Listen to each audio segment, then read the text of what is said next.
Let's review a little bit. We looked at 11 observations. We actually didn't look at all of them, but let's look at or mention some of these again. Some observations about church history. One of the things that we pointed out was that most of the greatest heroes of the faith are known only to God. That church history only records some of the people that were true heroes.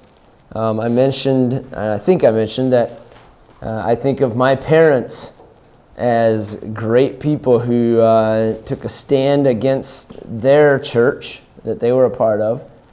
And I don't know of many books or maybe some references in some books to them, but other than that, they're just regular old people.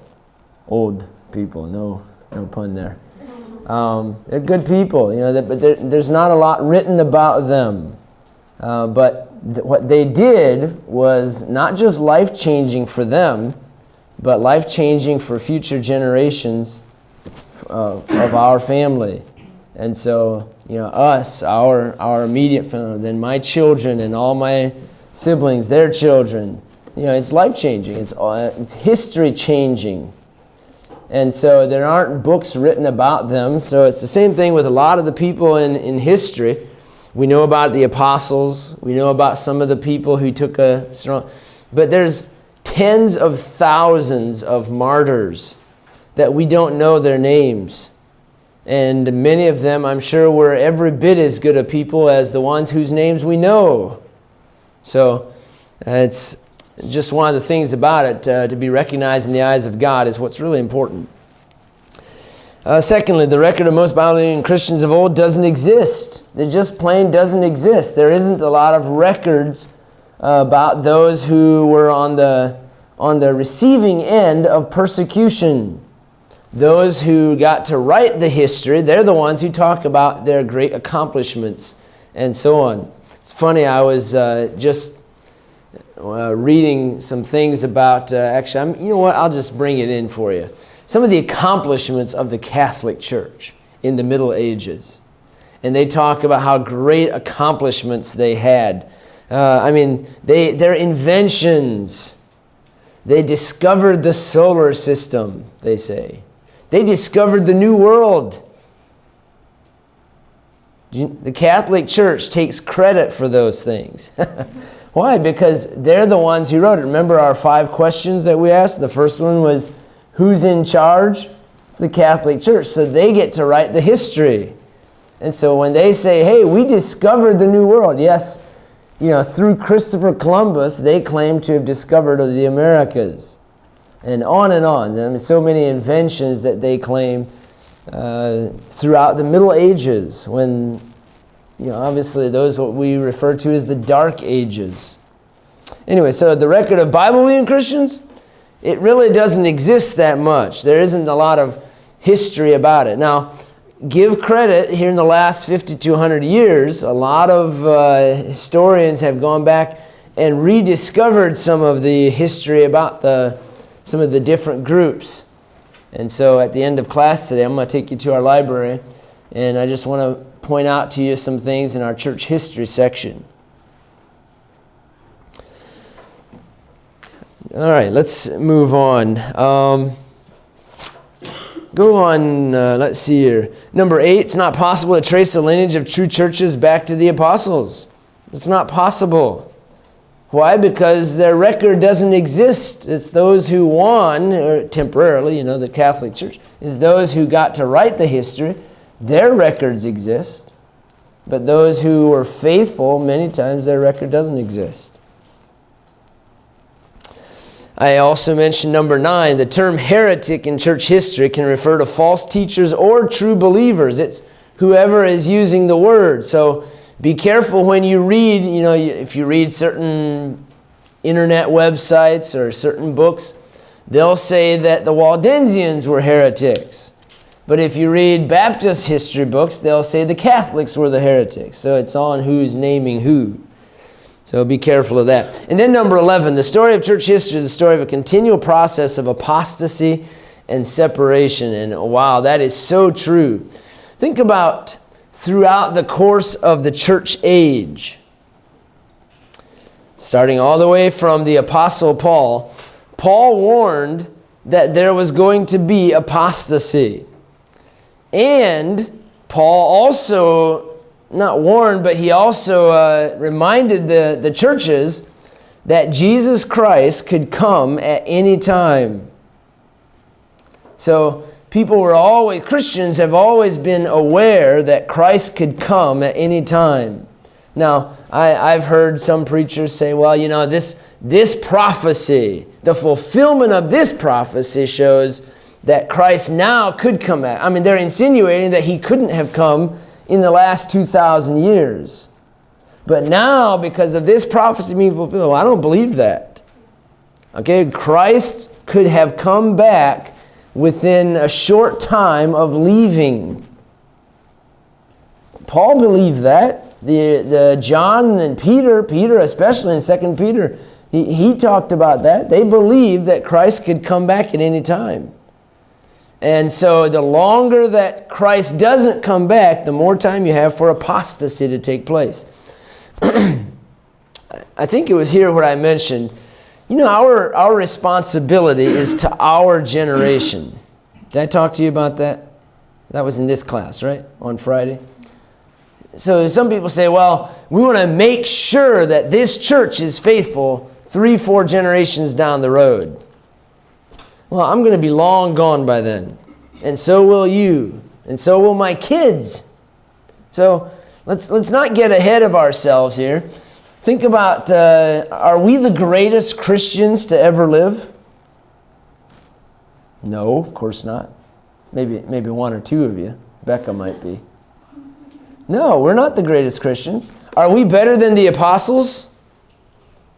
Where am I going with this? What happened to the churches they started? Right? What happened to those churches? They went into apostasy. Any of the 7 churches of Asia, all of them, they went into apostasy. Okay, they left the truth. They accepted Gnosticism and all these other isms. They believed things that went against the writings of their founder of Paul. So they went into apostasy. So the churches at the apostles, where was John? John? No. Timothy. Where was Timothy the pastor? Anybody know? It's believed that he was a pastor in Ephesus. Okay, so what do we know about the church at Ephesus?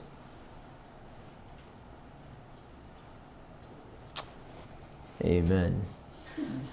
Did Paul write the church at Ephesus? Megan? Yes. Wow, she's brilliant. So Ephesians, right? What did the book of Revelation say about the church at Ephesus? I need one of you guys to help me out here. Michael. What did, in Revelation chapter 2? Yes. Oh, very good. Everybody remember that? Thou hast left thy first love. That's the church at Ephesus. Timothy was the pastor of the church at Ephesus. And what happened to that good church? They left their first love in the first generation after Timothy. Okay, so let's not get it. There's always been apostasy. There's always been a continual process of apostasy and separation. So it's understood. I think we just need to understand that that's always going to happen. Hopefully not on my watch. Not while you're here. Not in your church where you're from. Not while you're there. But there will be apostasy at some point. Okay, so all right. I'm going to put this book away, and I want to focus now on something else. Actually, let me pull out these. I'll show you some books in the library a little bit later on. But this is a very famous, well-known volume of books. This is the first of, in my volume, there's 7 in my set. This is Philip Schaff, S-C-H-A-F-F, History of the Christian Church.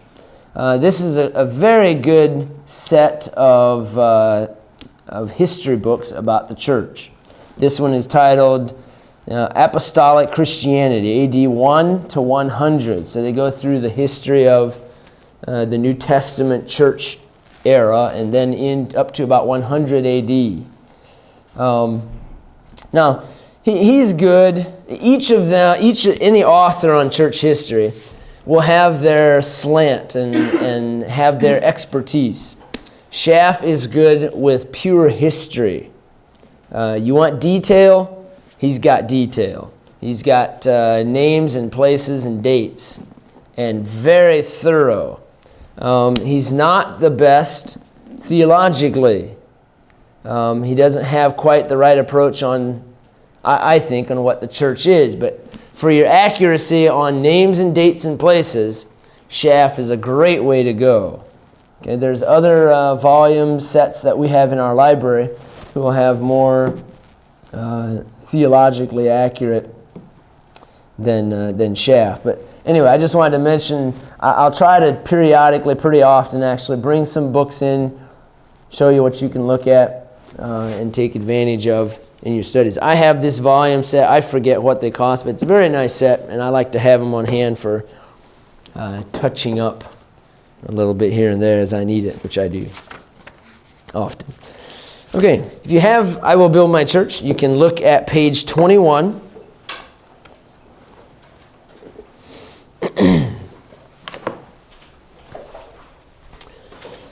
In order for us to understand what a church is supposed to be, anytime we study any kind of church history, any kind of biblical word for that matter, whenever we study the Bible, we should follow two principles in studying what the Bible is saying, in interpreting what the Bible is saying. Okay, so two principles. This chapter is about these two principles. And I want you to know these. These are very important. All right, so you're studying the Bible, and you come to a word that you don't know exactly what it means. Maybe you think you know what it means, and it's good to know for sure what that word is saying. So, when you come to a word, well, we're going to specifically apply it to the word church, because this is a big error, a big mistake in church history, where the Catholic Church has redefined the meaning of the word church. So we are going to take it and go back to the Bible. But just in general, and this is a very good set of principles to follow when you're studying the Bible. First, you're going to look at the etymology of the word. What does that word etymology itself mean? Yes? Word history. Word history. You take English? No. Anybody an English major? Joy. What do you think? You want to add anything to that? No. Etymology. Word history. The meaning of words. Okay, so it's studying the actual meaning of words. So before you define a biblical word, you should know what that word is actually, what is meant by that word, or what the word means, etymology. Then the second principle to follow, and just as important, is the principle of contextual usage. Contextual usage.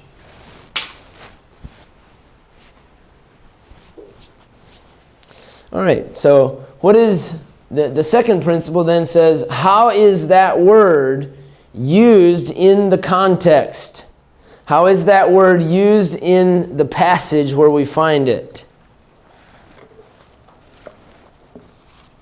So, in order for someone to have the right view of the history of churches, New Testament churches, they have to have a biblical understanding of the New Testament word, church. Let me give you a different example, other than we'll come to the word church. Let me give you an example of a different word that has been, even by the Catholic Church, completely redefined.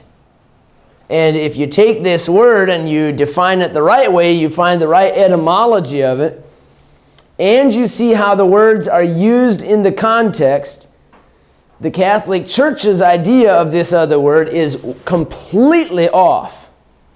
And that's the word baptizo. Baptize. Baptize. Okay, so the Catholic Church, they say that they baptize. Okay, do they baptize? My parents, when they were 17 years old, they joined the Amish church. And the Amish church said that they were baptizing them. But by definition, they didn't get baptized. Okay? I think my mind's running. Marriage. What is marriage? By definition, it's a man and a woman. Okay? That's marriage. Anything else is perversion. It's not marriage. Okay? So you have to define it the right way. Of course, today in our society, people don't want absolutes. They don't want, no, this is the meaning of the word. They don't want that. Anyway, that can be applied in lots of ways. But baptizo, what does this word actually mean?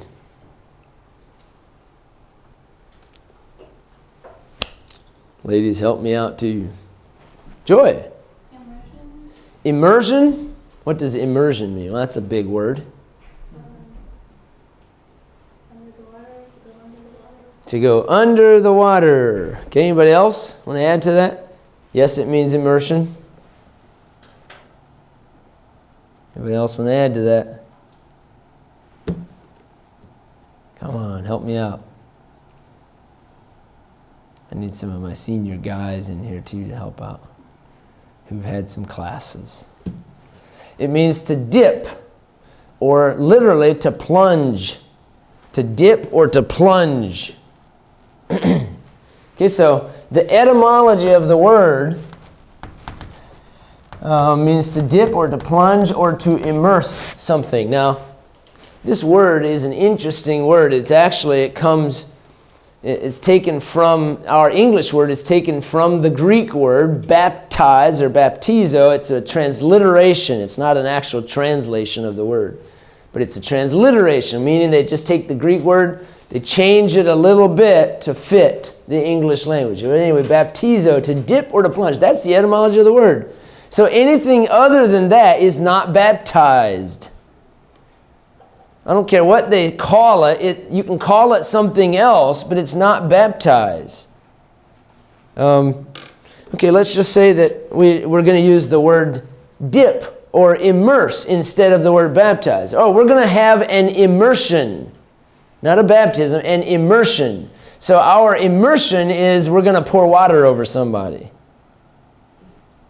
That's how ridiculous it is to say that it's pouring water on somebody's head, a little baby's head, that is baptism. Okay, so the etymology of the word says it has to be dipping or plunging. What about the contextual usage of the word?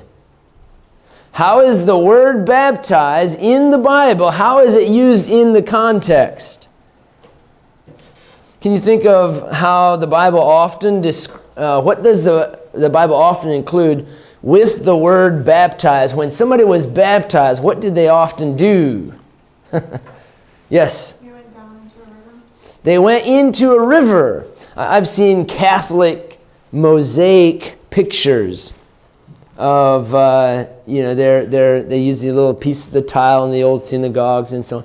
And these pictures, they'll have a person, especially later on. By the way, the Catholic Church baptized by immersion for hundreds of years. They changed it. They didn't change that right away. I mean, that was immersion for, they said it was baptism by immersion only for hundreds of years. And then to fit their other theories about infant baptism, primarily, they changed it to meaning only, a looser definition. But anyway, I've seen pictures in their mosaics of a person standing in the river getting a cup of water poured over their head. That's just ridiculous. In context, they were often in the water or they came up out of the water. What are some other phrases that were used with the word baptism?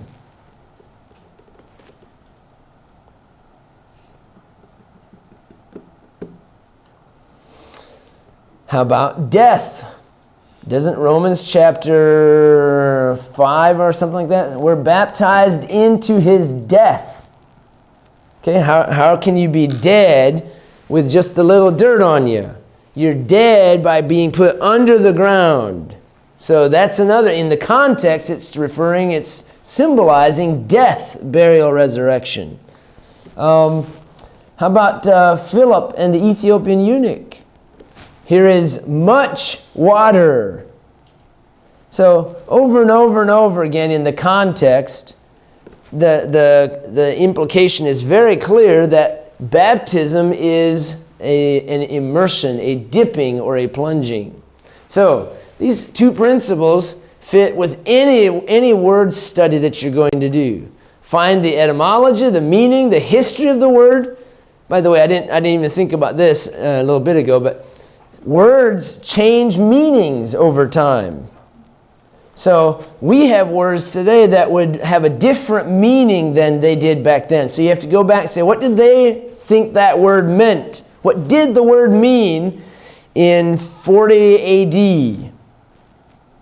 And then go from there. So that's the etymology of the word. And then the usage in context. Very important to follow these principles or you're going to have Catholic doctrines before too long a period of time goes by. Any comments on this? Anything to add to this idea? Baptism. It's a perfect illustration because the Catholic Church changed it so quickly to mean something else. And before long, you've got babies being baptized, infants. You've got sprinkling going on instead of immersion and all kinds of... The purpose of baptism itself is completely gone. So, thought you had your hand up? No? All right, now let's look at the word church. Church. My church in Matthew. Okay, so let's take this same idea. The word church is also split into two different words.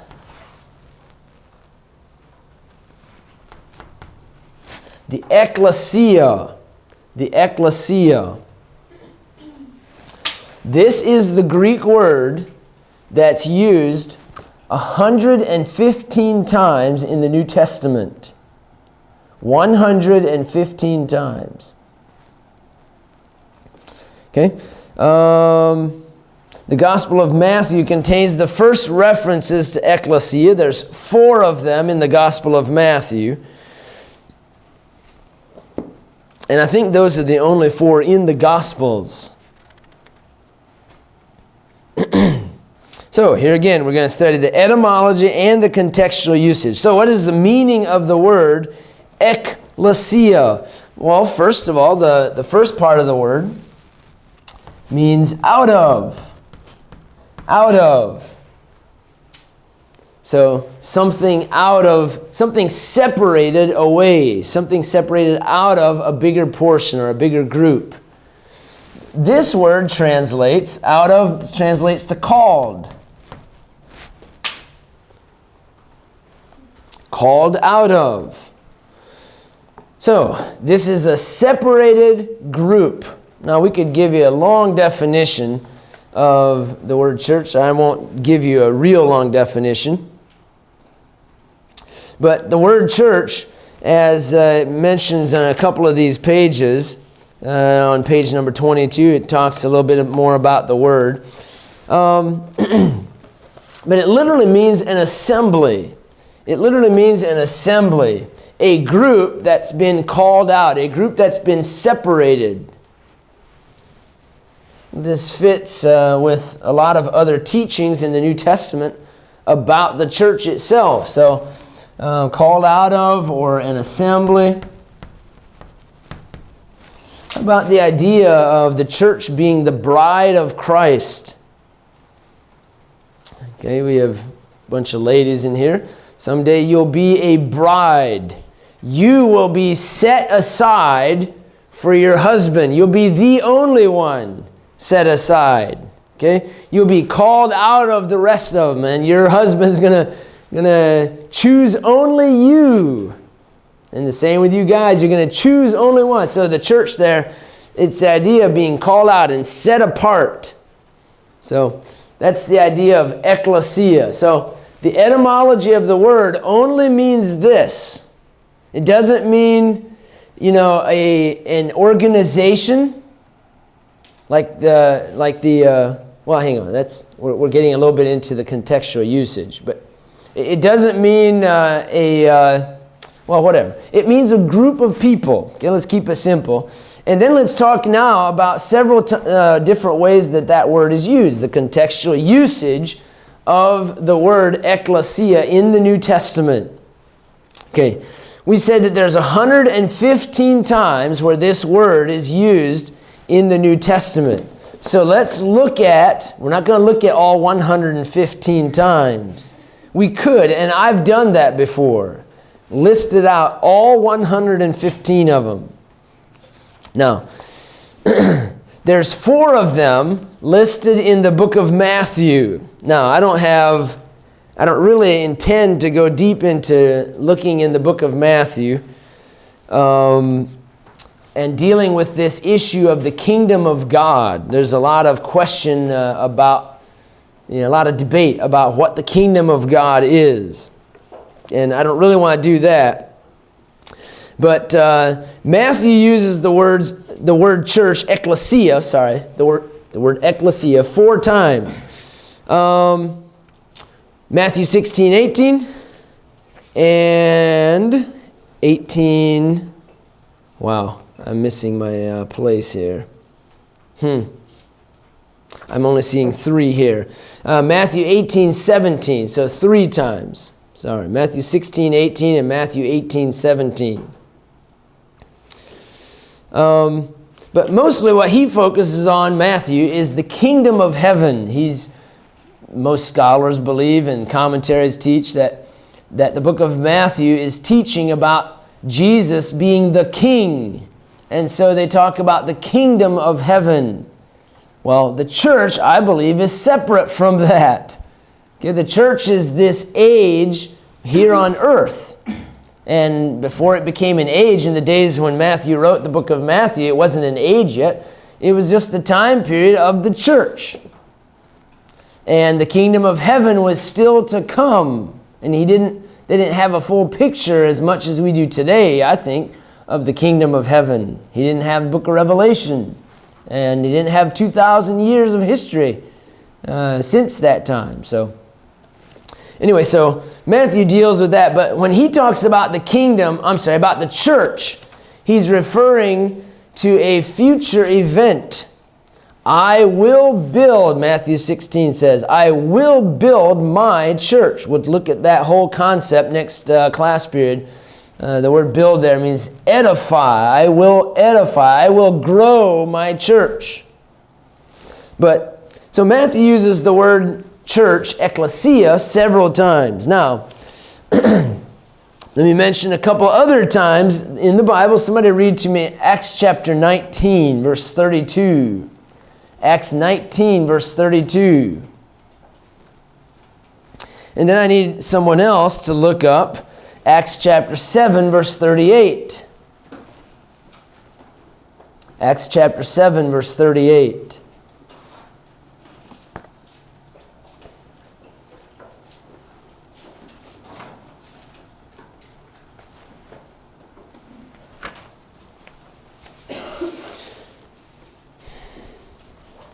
All right, somebody have that? Either of those? Bethany? 1932 of Acts. Some therefore cried one thing, and some another, for the assembly was confused, and the more part knew not whereof they were come together. Okay, what's the word that we're looking at, if you noticed it? Assembly. Okay, that word assembly is the word ecclesia. So, now notice our translators there, they didn't translate the word ecclesia to the word church. They translated the word ecclesia to the word assembly. Okay? But that was a church in a very loose definition. That was a church in the context. What is the context of that story, by the way?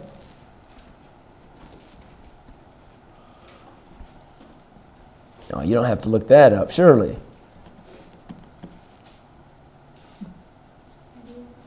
You do, okay. Somebody want to tell me what's going on there? You remember? Acts 19, Paul's at Ephesus. My daughter likes this story. Her name's Diana. The Bible talks about my name. Yep. Great is Diana of the Ephesians, right? So Paul is at Ephesus, and because of his preaching, the silversmiths aren't making as much money, and so they accuse Paul of stealing business, And so they stir up a mob, and there's a riot, and Paul, if he'd have gone in there, they would have torn him to pieces. And so it's very good the disciples kept him from going into that church in Ephesus. Now, it wasn't a church building, was it? It's a theater. And you can, by the way, you can go to Ephesus and see this theater where it happened. It's still there. A good part of it is still there.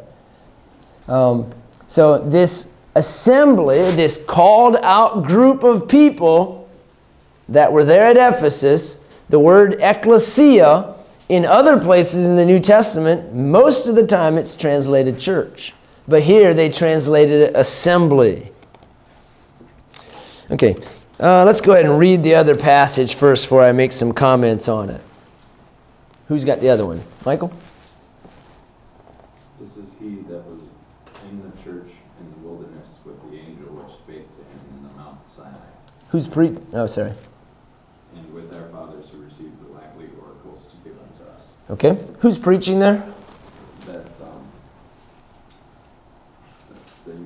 Is that Stephen? Stephen's preaching. And he refers to the ecclesia in the wilderness. He refers to that group of people as an ecclesia. They're the translators, for whatever reason, okay? I don't know why. I don't know exactly what their reasoning was. You could probably find out what their reasoning was. But for some reason, they translated that word ecclesia there into the word church. But the word doesn't change. It's the word ecclesia. It's the assembly in the wilderness. Now, I don't know that it's possible that some of the translators believed in the Old Testament kingdom, that the New Testament church is the Old Testament kingdom of Israel. I don't know that.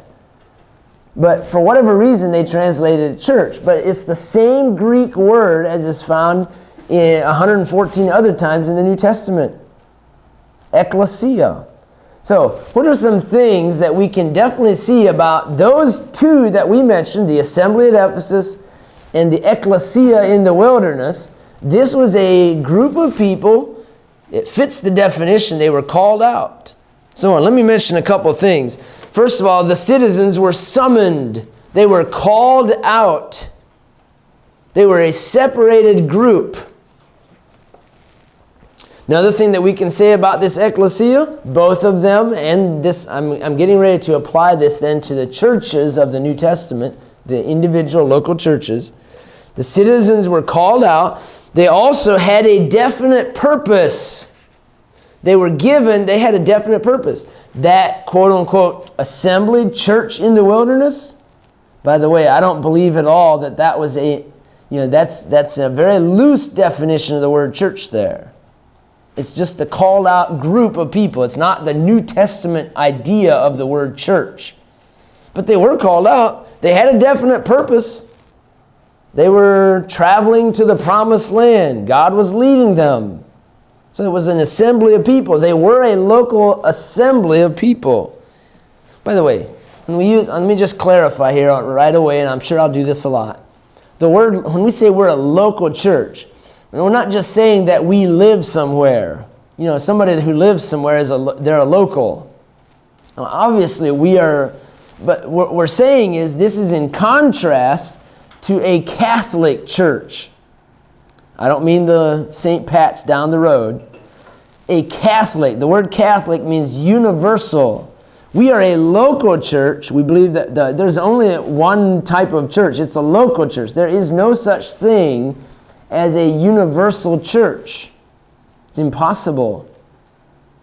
An invisible, universal church. It's impossible. Every time the Bible refers to it, it's an actual group of people called out with a purpose. Then the third thing is, in both of these words that we looked at, only the citizens had the privilege to assemble. Only the membership were involved. So these churches had members. How is someone a member of that assembly in the wilderness? What kind of members did they have? In Acts 7:38, he's referring back to that assembly in the wilderness, following Moses along. How did you become a member of that assembly?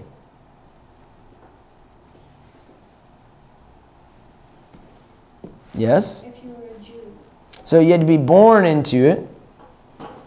Okay, were there any outsiders who had become members of that assembly as well?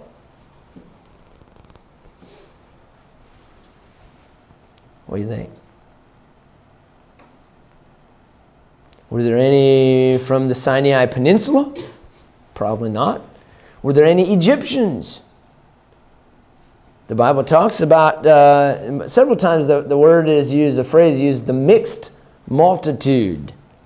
A lot of people believe that probably was Egyptians who had believed and had left Egypt going with the children of Israel to the promised land.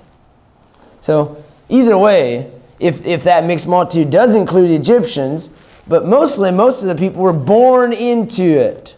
So there were citizens of that assembly in Ephesus, where that word ecclesia, assembly, is used. How were you a part of that assembly? You were a citizen of Ephesus. If you were from Athens or from Thessalonica or somewhere across the bay or whatever, if you were from up in Laodicea, you had no right to speak because you weren't a member of the city of Ephesus, a citizen who was a part of an assembly. What's my point? The church is an assembly. It's a called out group of people with a specific purpose. And only the members have a voice. So there's members. There's group. Anyway, so it's a called out ecclesia, an assembly. Now, I just want to point out all of the churches of the New Testament fit, all of the mentions of the church fit these criteria. There's many references to the church at Ephesus and the church at, a lot in the book of Revelation, chapter 2 and chapter 3, the 7 churches. These are individual local bodies of believers who'd been called out. They'd been set aside. They had a purpose. God had given them a purpose. By the way, what's the main purpose of the church? Given by the Lord. What do you think? Yes? Gospel. Probably the gospel. What do we call that? Yes. You're right, but I'm looking for something else. How about the Great Commission? The Great Commission. Jesus didn't just give that to the apostles in Matthew 28:19 and 20. I believe he gave that to the church that he was about to start, that was just about to get kicked off. And 10 days after that, the Holy Spirit's power was given to that group of men, those apostles, and actually more than the group of men, the 120 disciples in the upper room. And the church era was begun. So they had a purpose. And they had members. All the churches of the New Testament had members.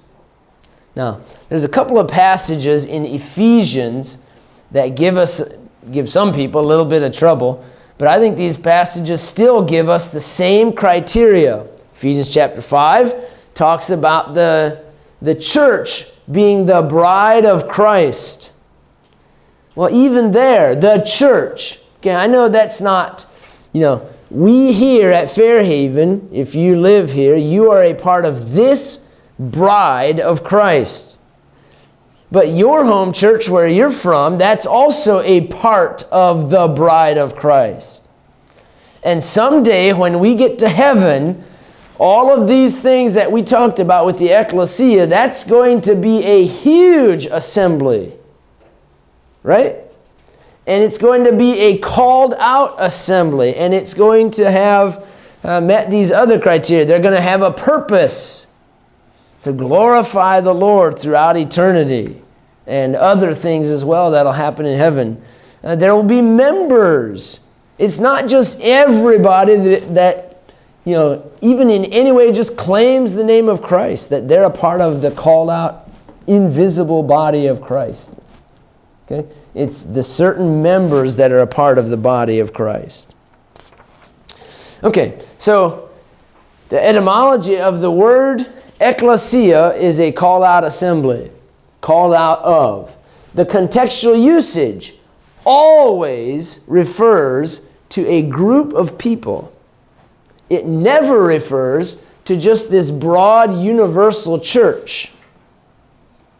This invisible group of people that somehow are all connected. It also doesn't refer really, it could, in the Old Testament times, it referred to a political group of people. You could make the argument at least like the church in the wilderness, that ecclesia in the wilderness. That was a nation of people, the descendants of Jacob. But in the New Testament times, this church is always a religious body only. Now notice what we're doing with this. What I'm saying is the Catholic Church has switched the meaning of this, and they say that the church still fits into into the Old Testament. And because the church fits into the Old Testament, that there should still be a church who also runs the government. And therefore, that gives the Catholic Church the authority that they have used to control not just their churches, their local churches, but also nations.